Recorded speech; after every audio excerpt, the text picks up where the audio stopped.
अब तक हमने देखा कि part A, part B, part C, तीनों में टीचर एजुकेशन है।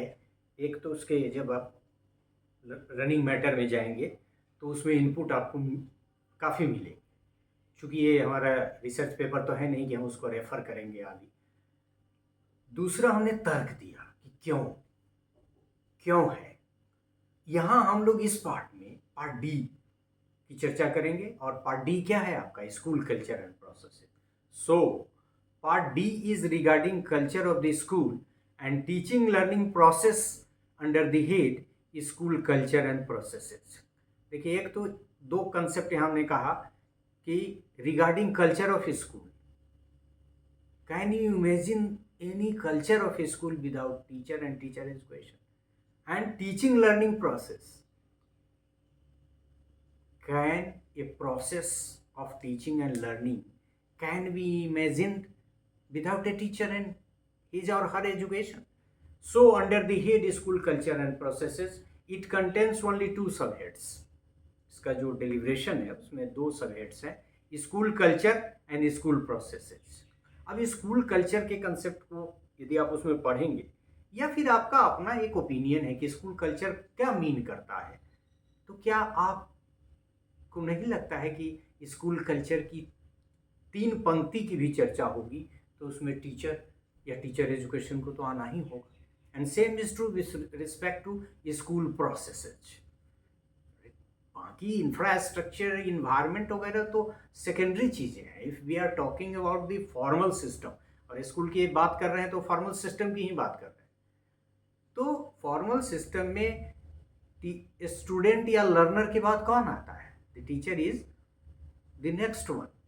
और यदि टीचिंग की बात करें तो बिना टीचर के टीचिंग नहीं। So school culture and school processes दो सबहेड है। वी ऑल नो, उसी चीज़ को फिर यहाँ हमने एक्सप्लेन भी किया स्लाइड में। We all know the school culture is about the environment in which individual elements like teacher, student, administrator etcetera interact. They all interact for the success of the teaching learning process to attain academic goal या educational goal. No need to say in this affair as well the teacher education plays role. जो teacher होगा, teacher की जिस तरह से पढ़ाया गया है, जिस तरह से उनकी ट्रेनिंग हुई है, जिस तरह के स्किल्स या कम्युनिकेशन स्किल्स को उन्हें इंटरनलाइज किया है, जो उनका टेम्परामेंट डेवलप हुआ है, जो उनकी पर्सनालिटी डेवलप हुई है, everything will be visible in order to make the school culture and in order to create a better school culture. तो यही कह रहा है, no need to say in this affair as well the teacher education plays role. This is so as we know that the teacher education has social and cultural dimensions as well.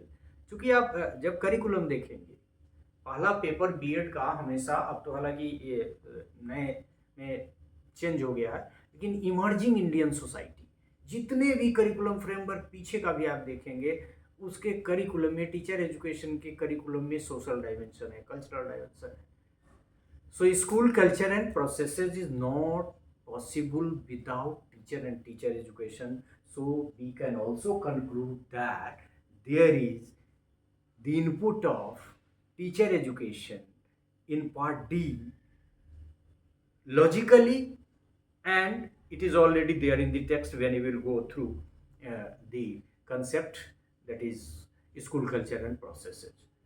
So in this way, we have concluded that in part A, part B, part C, and now part D, there is explanation, indirect explanation regarding teacher and teacher education, and there are input of teacher education in all the four parts.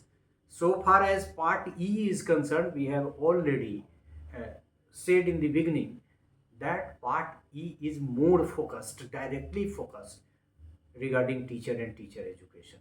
So this is all about this part, school culture and processes, and up till now we could learn that in every part, that is A, B, C and D, there is there is input of teacher and teacher education, and more focused, more intense statement regarding teacher and teacher education, जिसको हम लोग direct कह सकते हैं, direct role teacher और teacher education का part E में है.